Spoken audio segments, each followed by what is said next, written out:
কি জোর হাগাতে বিদে রে বাবা।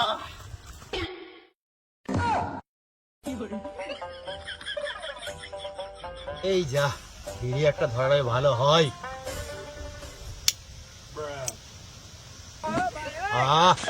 পেঁপে বাগানে বিড়ি খেতে খেতে হাঁকতে গেলে কি শান্তি।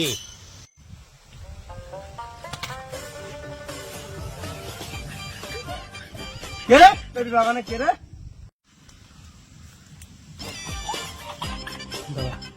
মনে হয় বাগানের মালিক চলে এসেছে, আমি পালাই।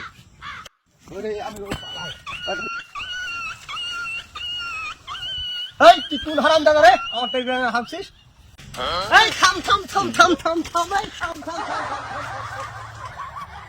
আমার পেঁপে বাগানে হাগা আর তুই হারাম করে দেখে গেল, পরের দিন যদি দেখতে পাই তোকে ঠ্যাঙাবো, পারলে তুই ধরিস।